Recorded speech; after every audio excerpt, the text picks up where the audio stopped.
খলিফাতুল মুমিনিন আমিনুল মুমিনিন খলিফাতুল উমর ফারুক রাদিয়াল্লাহু তাআলা মুসলমান ইসলামের দ্বিতীয় খলিফা।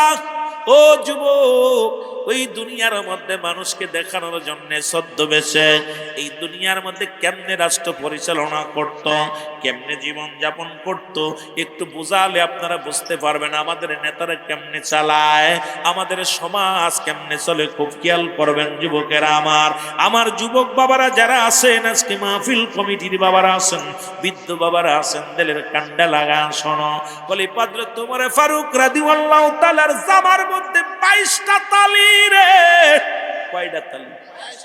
ইসলামের একজন দ্বিতীয় খলিফা, যার গায়ের মধ্যে জামার মধ্যে 22টা তালি। এই তালি অবস্থায় মরুপ্রান্তরে রওনা দিলেন হযরত উমর ফারুক রাদিয়াল্লাহু তাআলা। উনি যখন রওনা দিলেন, রওনা দিয়ে চলতেন, চলতে চলতে পিপাসিত হয়ে যায়। ওরে মুসলমান, পিপাসা লেগে যায়, খোদাও লেগে যায়। হযরত উমর ফারুক ছদ্মবেশে যখন গেলেন, এইবার যাইতে যাইতে দেখে এক রাখাল বকরি পালন করে। এই বকরিগুলোর ঘাস খায়, ডাক দিয়ে বলে আসসালামু আলাইকুম ভাই রাখাল। ডাকতে বলে রাখাল রে, ও রাখাল এদিকে আসো। রাখাল যখন সামনে আসলেন, রাখালকে ডাক দেখো, রাখাল আমি পিপাসায় কাতর, আমি একজন পথিক মানুষ, আমার এক পেয়ালা দুধ দাও, একটু দুধ খাইয়া আমি জীবন যাপন করি, একটু ক্ষুধা লাগছে, ক্ষুধাও নিবারণ করবো, আমার এক পেয়ালা দুধ দাও। রাখালকে আপনি কে গো? আমি পথিক। এখনো পরিচয় দেয় নাই যিনি রাষ্ট্রনায়ক, যিনি রাষ্ট্রের পরিচালক, যিনি খলিফা, মুসলিম মিল্লাতের খলিফা হযরত উমর ফারুক রাদিয়াল্লাহু তাআলা। উনি যখন বললেন, রাখাল বলল, ভাই আমি এক পেয়ালা দুধ তো দূরের কথা, এক ফোঁটা দুধও তোমারে দিতে পারবো না। বলে কেন দিতে পারবা না? আমি তো ক্ষুধার্ত অবস্থায় আছি, আমি তো পিপাসায় আছি, আমার একটু দুধ দাও। কয় না না না, এই দুধ আমি তোমার দিতে পারবো না, কারণ এই বকরিগুলো পালন করি আমি রাখাল, কিন্তু বকরির মালিক আমি না। জোরে জোরে চিল্লায়া বলা যাবে না মারহাবা। আমার যুবকরা, আমার বাজানটা খুব খেয়াল করবেন, আমাদের ইনসাফ আর সাহাবীদের ইনসাফ, কোরআনের ইনসাফ কিভাবে করছে একটু বোঝানোর জন্য বলে যায় কথাগুলো। হযরত উমর ফারুক ডাকতে বলো, রাখাল আমি বড় ক্ষুধার্ত, তোমার মালিক আমাকে দুধ দিলে তোমার মালিক দেখবো না। কই তুমি কি জানো না কার রাজ্যে দাঁড়ায় মিথ্যা কথা বলো? ও বেটা, তুমি কি জানো না এটা উমরের রাজ্য? খলিফা হযরত উমরের গুপ্তচর যদি জানতে পারে আমি আমার মালিকরে ঠগাইছি, আমার গর্দান রাখবে না, গর্দান কেটে ফেলবে। আইরে বাংলাদেশের চোরেরা শোন, যে চোররা আজকে সংসদে আছো, যে চোররা পার্লামেন্ট চালাও, যে চোররা বাংলাদেশের বড় বড় নেতা হইছ, আজকে বড় বড় নেতা বিদায়, কেউ বিদায় হইছ, কেউ বইছ, তোমাদের জন্য বলে যায় কত ভয়। হযরত উমর ফারুকের ভয় তাদের জানের মধ্যে ছিল, থাকার একটাই কারণ হলো হযরত উমর কুরআন মানে, কুরআনের আইন মানে। জোরে জোরে চিল্লায় বলেন ঠিক কিনা? ও যুবক, ডাকতে বলে, তুমি কি জানো না হযরত উমরের রাজ্যে উমরের গুপ্তচর যদি জানতে পারে আমাকে শুলে চড়াইবে, আমাকে হত্যা করবে, সুতরাং এইটা আমার এক চুলো দুধ দিতে পারবো না। লোকটা ডাক দরজা তোমার ফারুক ছদ্মবেশী ধরে বা ডাকতে বলে, ও রাখাল শুনে নাও, তুমি আমার কাছে আসো। এবার কাছে গেলেন, 40টা স্বর্ণের মোহর হাতের মধ্যে দিয়া গোপনে ঘুষ দেয়। শুনেন আমার দেশে কত বান্ধে দাড়ি টুপি মাথায় আছে, ঘুষ ছাড়া চলে না। ঘুষখোরের বাচ্চারা, এর ঘুষ কা হারাম, সুদ কা হারাম।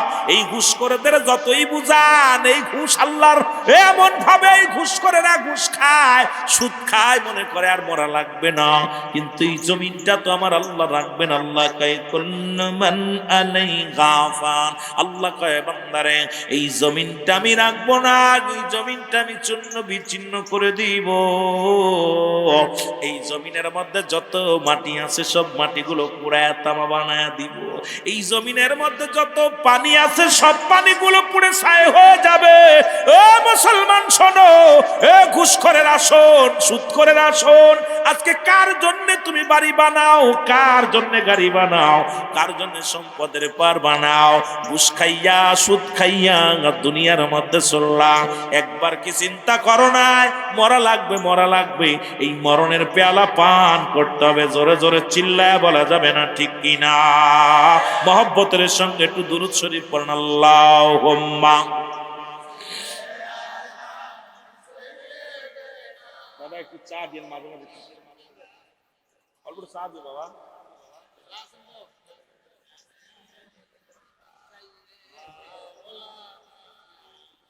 একটু মহব্বতে বলেন, আল্লাহুম্মা সাল্লি আলা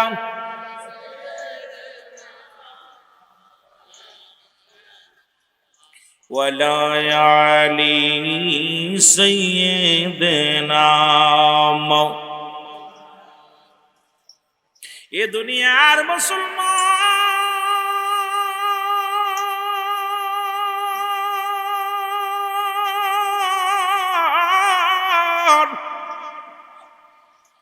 রাখাল ডাক দেখো, পথিক, পথিকিরে তুমি আমার 40টা স্বর্ণের মোহর দিলা, তুমি একটা মুনাফিক, তুমি একটা চোর।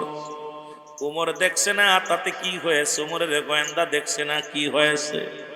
ওরে মুসলমান, আমার মালিক দেখছে না কি হয়েছে?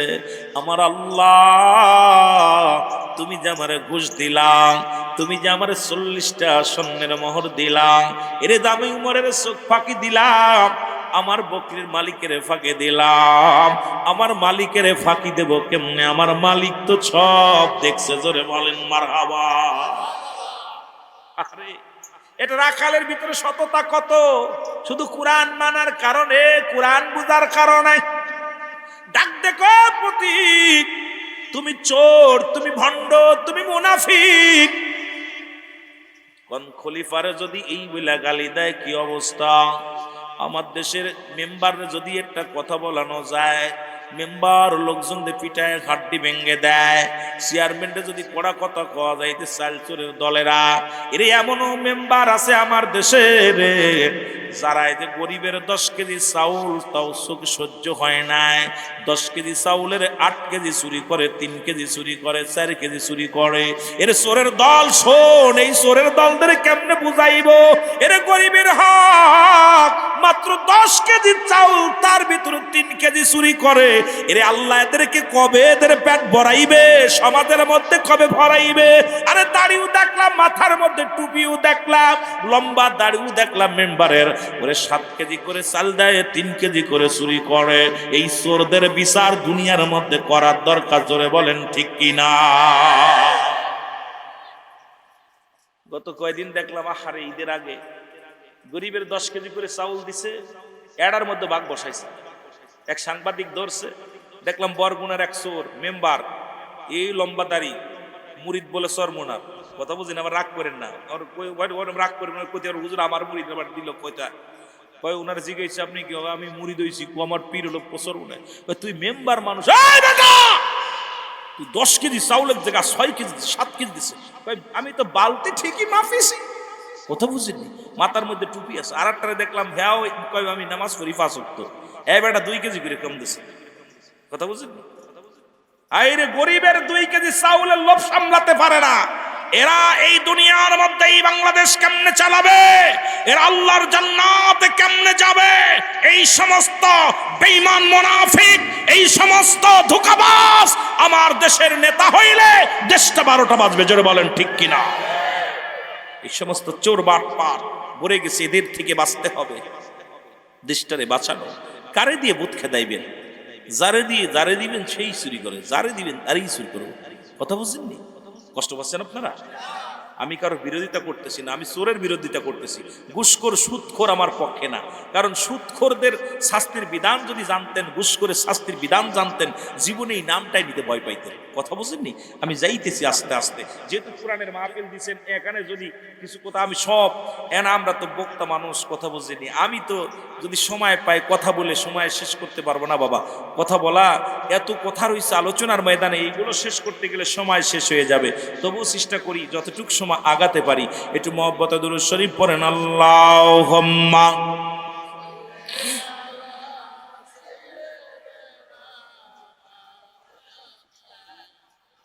ওয়ালি সাইয়্যিদিনা। এ দুনিয়ার মুসলমান গভীর মনোযোগ। আল্লাহ তো নিজেই ঘোষণা করে, ও সূরের দলের আসন, তোদের জন্য আমি আল্লাহ রেখে দিলাম একটা নয়, দুটি নয়, 7টা জাহান্নাম। বিসমিল্লাহির রাহমানির রাহিম। উইদ্দাতুল কাফিরিন। ও মুসলমান শুনে নাও, আল্লাহর ঘোষণা, আমার ঘোষণা না। কোরআন বলতেছে, বান্দা শোনো, এই কাফের বেঈমান মুনাফিকদের জন্য, ঘুষখোর সুদখোরদের জন্য আল্লাহ রাব্বুল আলামিন একটা নয়, দুটি নয়, 7টা জাহান্নাম প্রস্তুতি করে রাখছে। এই জাহান্নাম একটা নয়, দুটি নয়। এই যে সংবাদ দিছে জান্নাতীদের জন্য, জান্নাতীরা শুনে নাও, ও বাবারা শুনে নাও, এই জান্নাতীদের জন্য সংবাদ দিলেন আমার আল্লাহ। পড়েন, বিসমিল্লাহির রাহমানির রাহিম। উইদ্দাতুল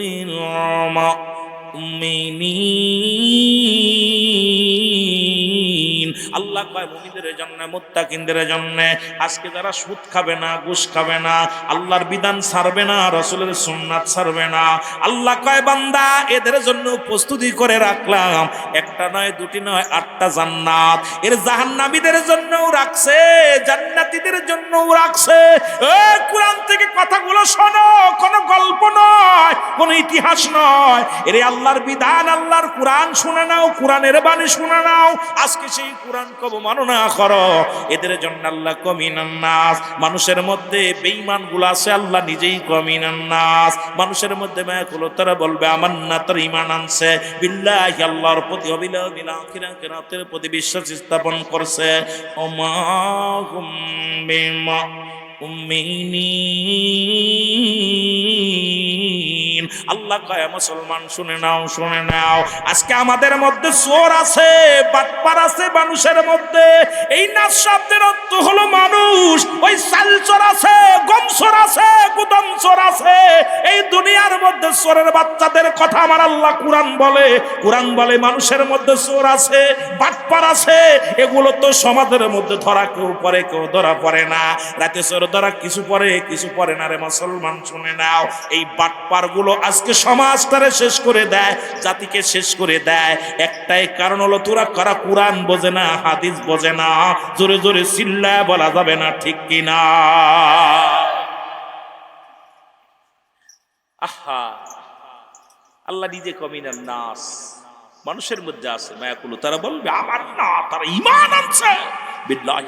তাদের দেখবে দাড়ি, টুপি, জুব্বা সব ঠিক আছে, তাদের ভিতরটা এখনো পরিষ্কার করতে পারে নাই। কারণ মানব দেহের বান্তুদের নিচে একটা হাড়, হাড্ডির নিচে একটা গোস্ত। এই গোস্তটা কারবিতে বলে কলব, ইংলিশে বলে হার্ট, বাংলায় বলে হৃৎপিণ্ড। মানব দেহের 6টা লতিফার মধ্যে একটা লতিফার বাড়ি হলো মাজুল মুসলমান কলব। এই কলবটার মধ্যে এমন ভাবে ময়লা লাগছে, হারাম বোঝে না, হালাল বোঝে না। ও হারামও খায়, হালালও খায়। কারণ যেমন ঘুষ খাওয়া হারাম, শুয়োরের গোস্ত খাওয়া হারাম। ওই ঘুষখোরেরা কিন্তু শুয়োরের গোশ খায় না, খায় গরুর গোশ। মনে করে হালাল খাইতে হবে, হারাম পথে উপার্জন করে আর হালাল খাইতে চায়। সুদখোর জানে না যে সুদ খাওয়া হারাম। এই সুদখোরেরা যদি জানতো সুদ খাওয়া হারাম, সবাই জানে সুদ খাওয়া হারাম না হালাল। এই জোরে বলেন, কষ্ট পাচ্ছেন না? গান গাবো, গজল গায়ে সময় নষ্ট, ওয়াজ করে কুল পাচ্ছি না, কথা বুঝলেন? কারণ আপনাদের আনছেন ওয়াজ করানোর জন্যে, ওয়াজ করেই তো শেষ করতে পারবো না। কথা বলবো কোন সময়, সময় তো পাচ্ছি না। সুদ খাওয়া হারাম না হালাল? আস্তে না জোরে, আস্তে না জোরে। শুয়োরের গোস্ত খাওয়া হারাম না হালাল? খাও কি? গরুর গোশ খাও কি? খাসির গোশ? আই খাই, কাম সারছে। খাসির গোশ খাও কি? মুরগির গোশ? আর অফিসে বয়া খাও কি? কত কর? ওর হাত থেকে ব্যাগটা কাইরা লইয়া, ও চাঁদপুরের বাবারা শোনো, ওর হাত থেকে ব্যাগটা ছিনাইয়া লইয়া ওরে কি করবা? হাতের মধ্যে 2 কেজি শুয়োরের গোস্ত ধরাইয়া দিবা, ব্যাঙ্গের গোস্ত ধরাইয়া দিবা। কারণ অফিসে বইয়া বড় সাধুগিরি করে মুসলমান শোনো। এই জন্য উমরের মতো শাসকের দরকার, আবু বকরের মতো শাসকের দরকার, শেরে খোদা হযরত আলীর মতো শাসকের দরকার। এই দুনিয়ার মধ্যে শেরে বাংলা মুসলমান তার মতো শাসকের দরকার। এই দুনিয়ার মধ্যে বাংলার জমিনটা পরিচালনা করার জন্য গো এমন একজন আল্লাহ ওয়ালা মানুষের দরকার, যে মানুষটার ভয়ে চোখের আড়ালেও গেল ভয়ে কাঁপবে। জোরে জোরে বলেন ঠিক কিনা? সব ঠিক আছে, কি অবস্থা? সুদখোর আর ঘুষখোর আমার বাংলাদেশে যেভাবে ধরছে, এই জন্য বলি ছোট্টবেলা শুনেছি মানুষের মতো মানুষ হইতে হবে গো। আজকে মাস্টার সাহেব আমারে দাওয়াত দিছে, শিক্ষক বলে মানুষের মতো মানুষ হইতে হবে, দাদাই বলে মানুষের মতো মানুষ হতে হবে, বাবাই বলে মানুষের মতো মানুষ হতে হবে, মাই বলে মানুষের মতো মানুষ হতে হবে। এই বলে কি বলে না? সবাই বলে, সবাই বলে কি বলে না? সবাই বলে বাজান মানুষের মতো মানুষ হতে হবে। মুরব্বী গায়ে হাত দেখায় বাজান মানুষের মতো মানুষ হতে হবে। আজকে বুঝতে পারলাম, আমি ছোটবেলা মনে করতাম কেন বলে, আমি তো মানুষ, আমার চোখ আছে, হাত আছে, পা আছে, আমি তো মানুষ, কেন আমারে বলে মানুষের মতো মানুষ হতে হবে? আজকে লেখাপড়া করে যখন ময়দানে ওয়াজ করা শুরু করলাম, এখন বুঝতে পারি কেন বলতো শিক্ষকরা, সব শিক্ষক বলতো বাজান মানুষের মতো মানুষ হতে হবে। আজকে কেন মুসলমান বুঝলাম, আজকে মানুষের মতো মানুষ কেন হতে বলছে। আজকে বিদেশ থেকে ডিগ্রি আই না, বড় বড় ডিগ্রি আনিয়া মুসলমান শুনে নাও, যারা অফিসে বইয়া তাদের ঘুষ ছাড়া তাদের কলম চলে না, এরা কি মানুষ না অমানুষ? আরো জোরে কর।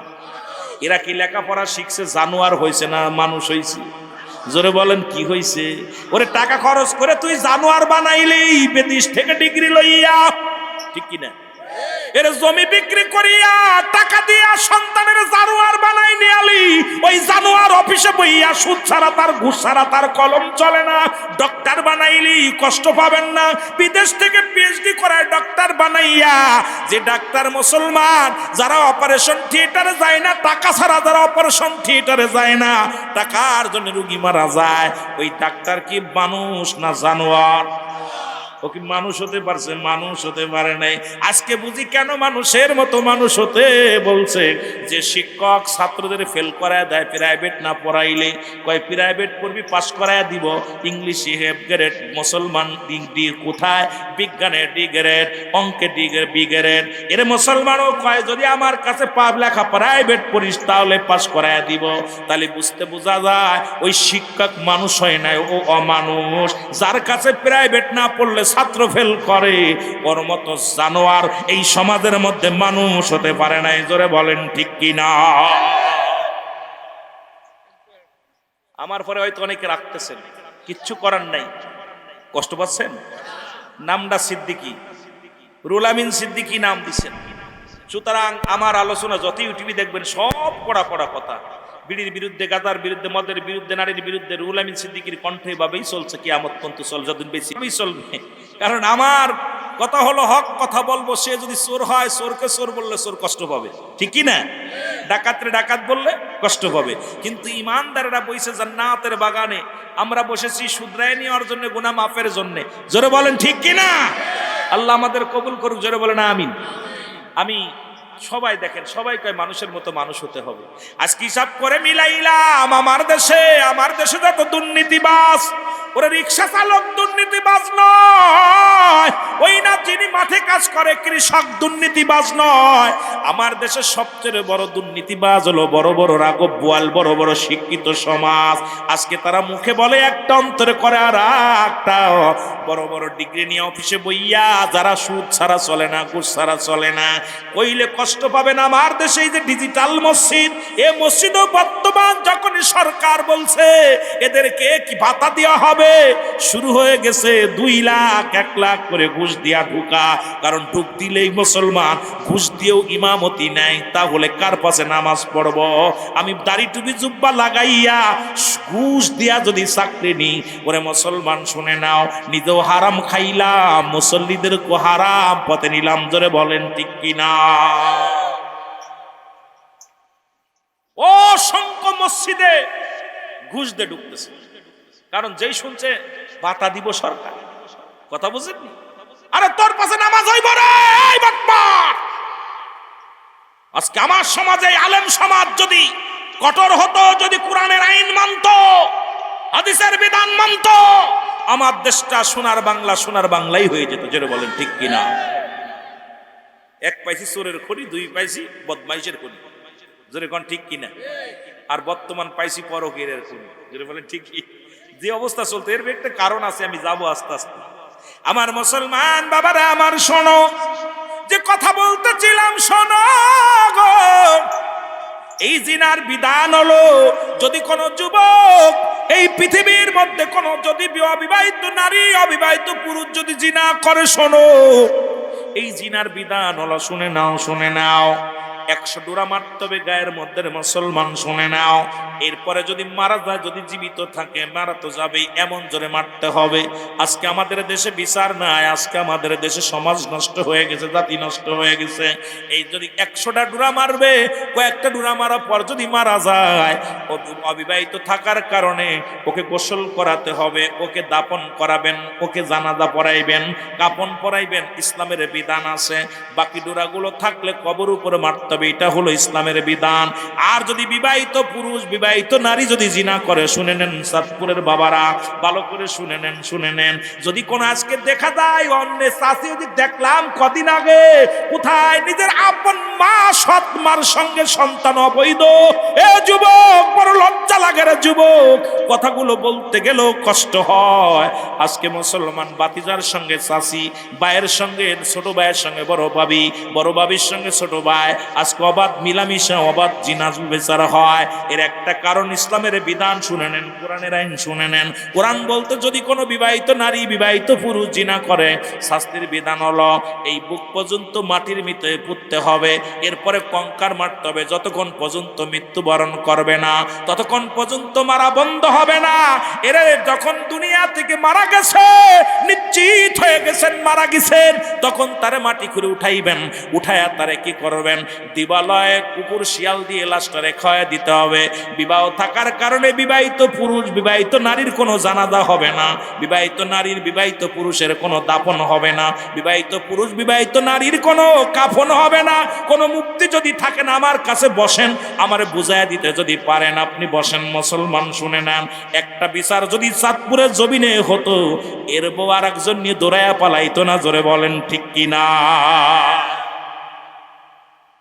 বিবাহিত পুরুষ, বিবাহিত নারী, এরাম এদেরকে মৃত্যুর পরে এদের কোনো দাফন দেয়া যাবে না, কোনো জানাজা পড়া যাবে না।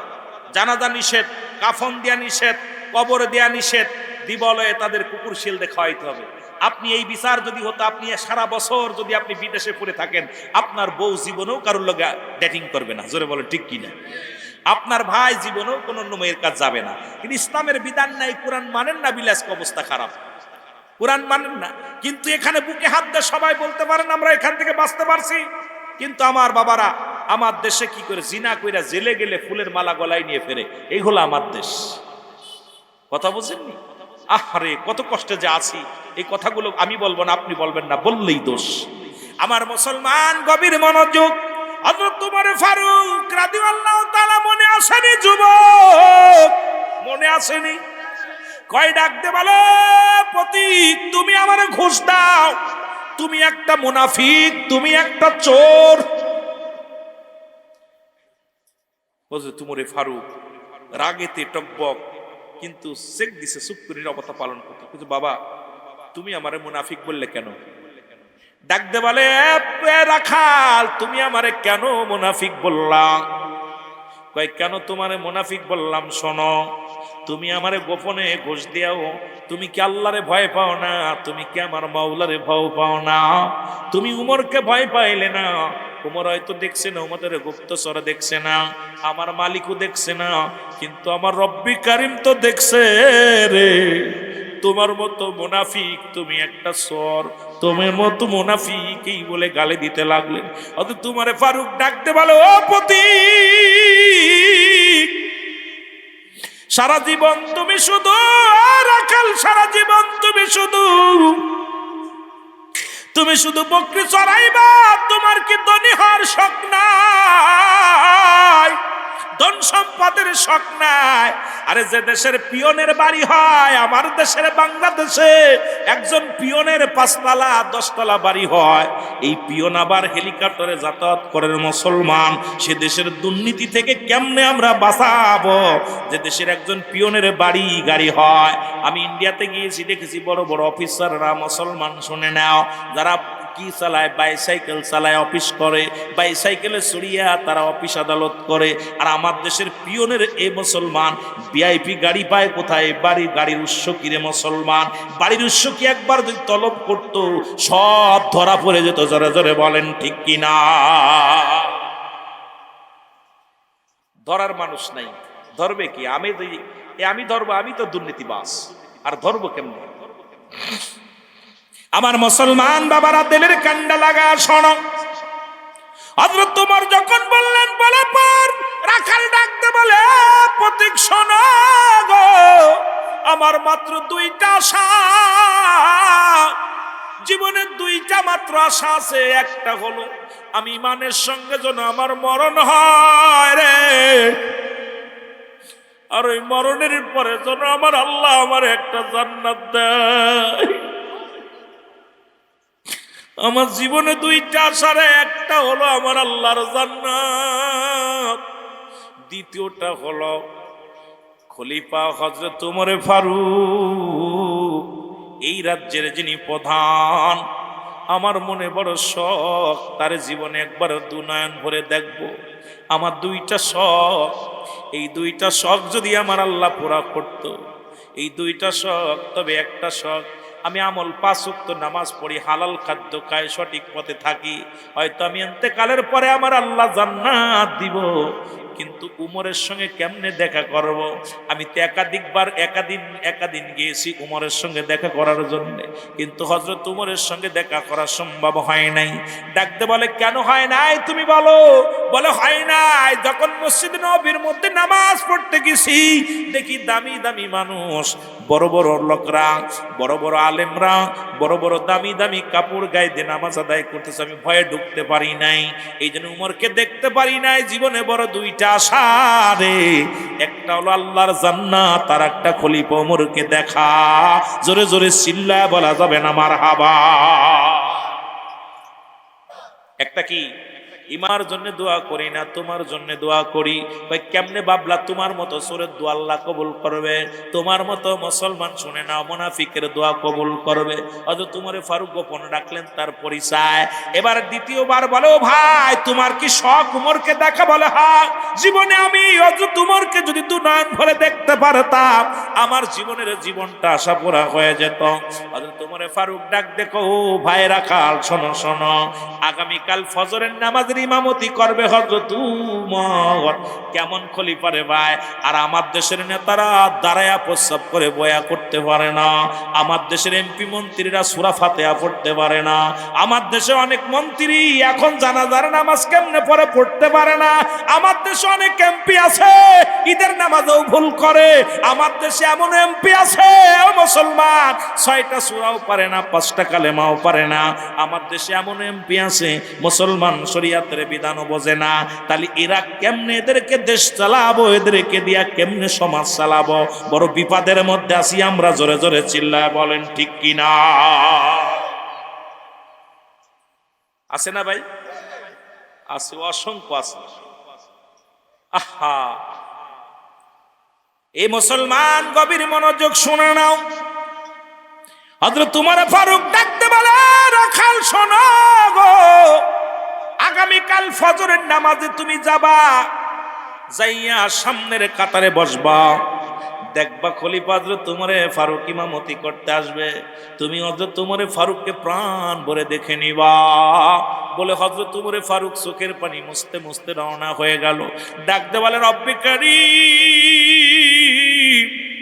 ও আল্লাহ, তোমার কোরআনের এত দাম, তোমার কোরআন দিয়ে দেশ পরিচালনা করি, তোমার কোরআনের বিধান মানি বলে রে আমার আল্লাহ, আজকে একজন সাধারণ রাখাল আমার চোখ খুলে দিছে রে, সে গোপনেও গুনাহ করতে রাজি নয়, ঘুষ খাইতে রাজি নয়।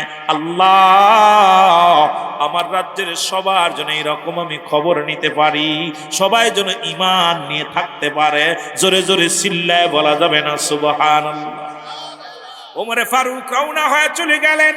রাতের অন্ধকার রাখাল যখন বাড়ি গেলেন, মাগরিবের নামাজ ঈশার নামাজ আদায় করে রাখাল মনে মনে চিন্তা করে, কেন যেন মনের ভিতরে আনসান শুরু করলো। চিন্তা করে, এই লোকটার এত গালি দিলাম, এই লোকটাকে এত বকা শোনাইলাম, একবারও প্রতিবাদ করে নাই, শুধু নরম কাটছে রে। এই লোকটা কোন দেশের মানুষ? এই লোকটার তো আমি আগে দেখি নাই, তবে তালিযুক্ত কাপড়ের মধ্যে 22টা তালি কাপড় গাড়াই, এই মানুষটা তো দেখি না, ফকির মানুষ কই থেকে আইছে। তবে চিন্তা করে আর চিন্তা করে, এই লোকটা যেহেতু মুসাফির মানুষ, যাই উনার কথা মতো আজকে যাব হযরত উমরের পাশে নামাজ পড়তে। উনি ঈশার নামাজ আদায় করে রওনা হয়ে গেলেন। হাঁটতে হাঁটতে মুসলমান মদিনায় পৌঁছে গেলেন। যায় মসজিদে নববীর মধ্যে যাইয়া যখন যে পৌঁছালেন, মুয়াজ্জিন আযান দেয়, আসসালাতু খায়রুম মিনান নাওম,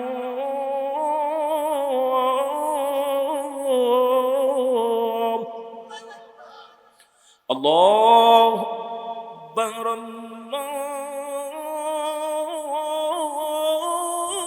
আল্লাহু আকবার, লা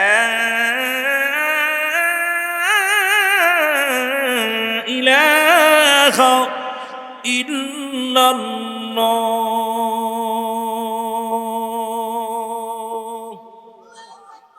সুবহানাল্লাহ।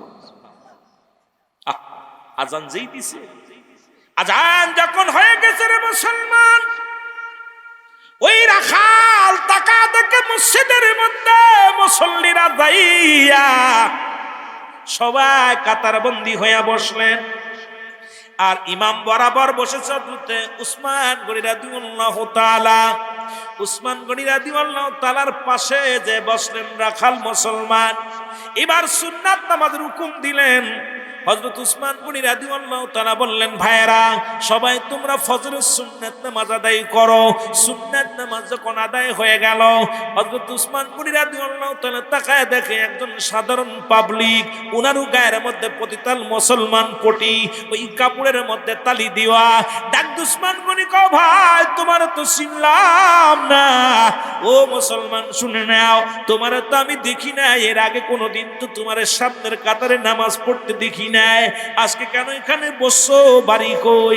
এবার রাখাল ডাক দিয়ে কয়, ভাই আজকের দিনটা আমাকে একটু সুযোগ দাও। ও ভাই শুনে নাও, আমি বড় আশা করে আসছি জীবনে হযরত উমর ফারুককে একটু নয়ন ভরে দেখবো, খলিফা হযরত উমর ফারুককে একটু প্রাণ ভরে দেখবো, এই জন্য আমি সামনের কাতারে বইছি, আগামীকাল আর বসবো না।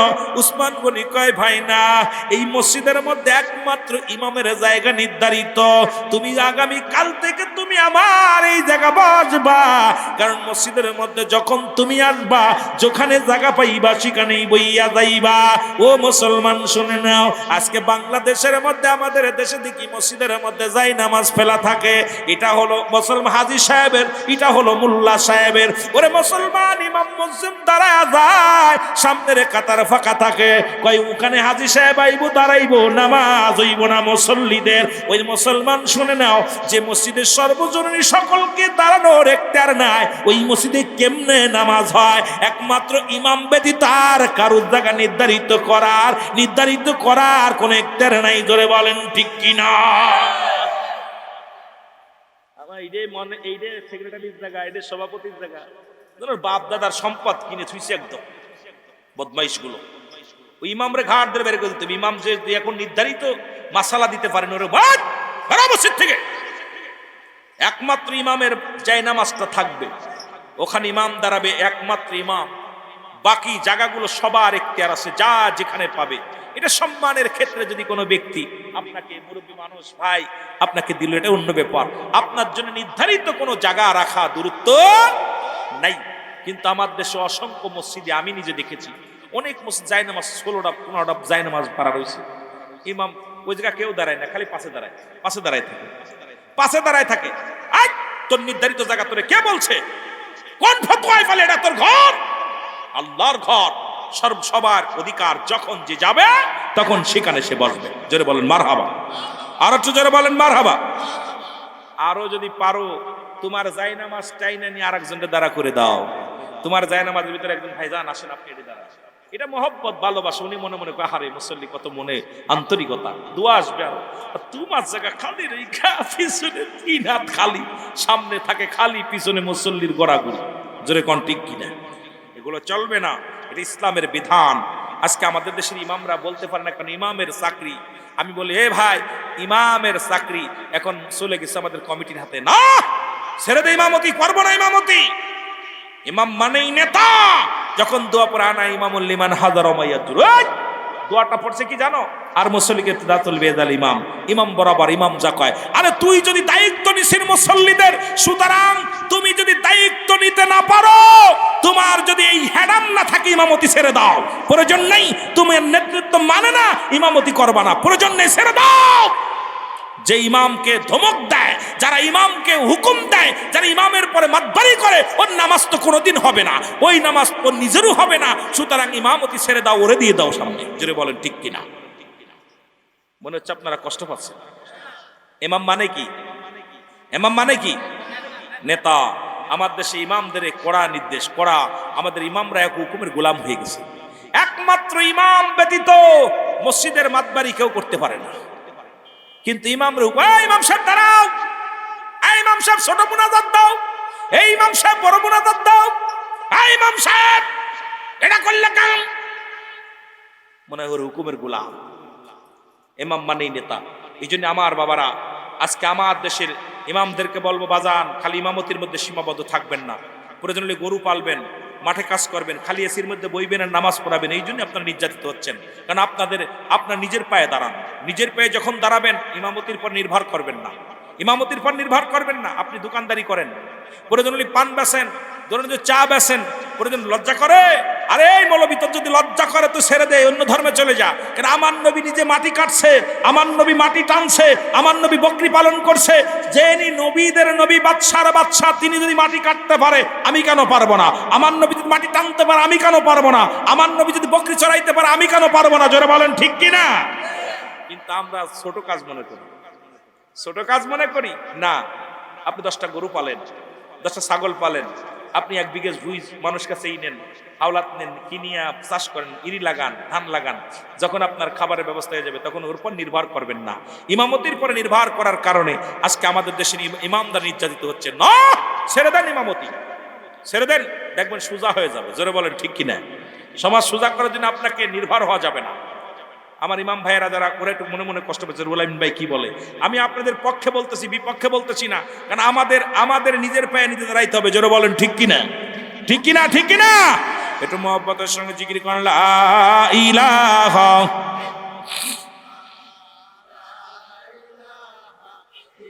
আরো জোরে লা ইলাহা, আরো জোরে লা ইলাহা, আলা ইলাহা মুহাম্মদ সাল্লাল্লাহু আলাইহি ওয়াসাল্লাম। ও দুনিয়ার মুসলমান শোনো, যখন হযরতে খলিফা হযরতে মুসলমান উমর ফারুক রাদিয়াল্লাহু তাআলা যখন নামাজের জন্য যখন মেম্বারের ভিতর প্রবেশ করেছে মুসল্লিরা উঠে দাঁড়াইছে, আর ওই সঙ্গে সঙ্গে রাখাল দেখে ডাক দে বলে আল্লাহু আকবার, আল্লাহু আকবার। মুসল্লিরা কয় তুমি আল্লাহু আকবার বললে কেন? কারণ নামাজের ভিতরে যদি কোনো সুন্নাত নফল ওয়াজিব ছুটে যায় তাহলে তুমি কি দিবা? তাকবীর দিবা। কিন্তু তখনও তো ইমাম সাহেব যায় নামাজে দাঁড়ায় নাই, তুমি আগেই কেন আল্লাহু আকবার বললা? ডাক দে কয় ও ভাই শোনো গো, আমি শুনেছি আজকের ইমামতি করবে হযরত ওমর ফারুক। এ তো দেখি চোর এসে সেই মুসলমান, সেই মুনাফিকটা, যেই মুনাফিক আর সেই চোরটা কেমনে ইমামতি করে? এ তো অসম্ভব। ইসলামের মধ্যে মুনাফিক কেন নামাজ পড়াইবে? আরে হযরত ওমর আর বুঝতে বাকি নাই, হযরত ওমর তো নিজেই বলে আসলে তুমি যাইও। মুসল্লিদের ডাক দেখো, বাবারা শোনো, সব নিরাপত্তা পালন করো, কোনো কথা বলবা না। নামাজ শেষ হোক তারপরে সব আমি বুঝায় বলবো। নামাজের ভিতরে ওই লোকটা দাঁড়ায় রয়েছে, যুবক চিন্তা করে আল্লাহ ওমরের পাশে নামাজ পড়বো, কিন্তু নামাজ পড়ি একটা চোরের পিছে, একটা মুনাফিকের পাশে কেমনে নামাজ পড়বো? নামাজ তবু দাঁড়ায় গেলাম, কারণ পিছন সামনে থেকে পিছনে যাওয়া সম্ভব নয়। নামাজে দাঁড়াইলেন, নামাজ শেষ করলো। হযরত ওমর ফারুক ডাকতে বলো রাখাল শোনো গো, গতকালকের ঘটনা শুনে নাও। আরে আমি তুমি যার জন্য পাগল, আল্লাহ তোমার দোয়া কবুল করেছে, আমি ওমরকে মরু প্রান্তরে নিয়ে গেছে। আরে আমি আর কেউ নয়, আমি সেই প্রতীকী নয়, আমি হলাম এই জমানার এই মুসলমান, এই মহল্লার এই মুসলমান, এই রাজ্যের খলিফা হযরতে মুসলমান শুনে নাও, হযরত ওমর ফারুক রাদিয়াল্লাহু তাআলা। এরে মুসলমান সঙ্গে হযরত উসমান গনি ডাকতে কয় রাখাল তুমি কাকে মুনাফিক বলো? ইনি হলো ইসলামের দ্বিতীয় খলিফা। সঙ্গে সঙ্গে বেটারা বেহুশে পড়ে গেলেন। হযরত ওমর ফারুক বুকের সঙ্গে টান দিয়া বুকের সঙ্গে টান দিয়া নিলেন, নিয়া পর হুশ হলেন। হুশ হয়ে রাখাল ডাক দেখায় হুজুর, যিনি দেশের প্রেসিডেন্ট, যিনি দেশের মুসলমান খলিফা, এত বড় একজন উমর, যার কথা শুনলে, যার ভয়ে এলাকার মধ্যে যে রাস্তায় উমর ঢোকে সেই রাস্তা দিয়া শয়তান প্রবেশ করে না। আর সেই লোকটার সামনে আমি কত গালি দিলাম, কত মন্দ কথা শুনাইলাম, একবারও হযরত ওমর আমার ধমক দেয় না, একবারও আমার মন্দ বলে নাই, আমার বুঝতে বাকি নাই। ওর ইসলামের শাসক হযরতে খলিফা শুধু একজন খলিফাই নয়, একজন শাসকও নয়, একজন মহামানব। জোরে জোরে চিল্লায় বলেন মারহাবা। রাখাল বেহুশে পড়ে গেছে, হুজুর আমি আপনাকে এত গালি দিলাম, মন্দ কথা শুনাইলাম, একবারও তো আমার ধমক দেন নাই। আপনি এত বড় শাসক হওয়া, যার নাম শুনলে মানুষ থরথর করে কাঁপে, যার ভয়ে শয়তান যায় না, আর আপনাকে আমি এত কথা শুনাইলাম, একবারও রাগ করেন না। আর আমাদের দেশে খালি ক্ষমতা পাইলে খালি বিচার করবে। কবে কিরা কি করছিল, সব নারী বুড়ি টেনে টেনে বের করে। আহা, এই কথা যদি সহ্য করার ক্ষমতা তোকে না দেয়, তোর কেন তোর ক্ষমতা নেওয়ার দরকার? যদি হজম না করতে পারো, আমার রসুলকে পাথর মেরেছে, আমার রসুলকে আঘাত করেছে, রসুল রক্তে জর্জরিত হওয়া পর আল্লাহর কাছে দোয়া করেছে, আল্লাহ ওরা বোঝে নাই, ওদেরকে মাফ করে দাও। তা আমরা তো ভুল করবোই। আপনি প্রতিনিধি হওয়া পরেই প্রতিশোধ নেওয়ার জন্য প্রজা হইয়া আপনি আপনার কি করলেন? আমরা গোলামের পরে প্রতিশোধ নেওয়ার জন্য খুব চড়াও হয়ে যান। এই তো আমার দেশের অবস্থা। যখন যে ক্ষমতায় যায়, ওই অতীতকে টানতে টানতে টানতে ওর বাপদাদার বিচার আর ওর বংশের বিচার করতে করতে জীবন শেষ। জোরে কোন ঠিক কিনা? ও দেশ চালাবে কখন?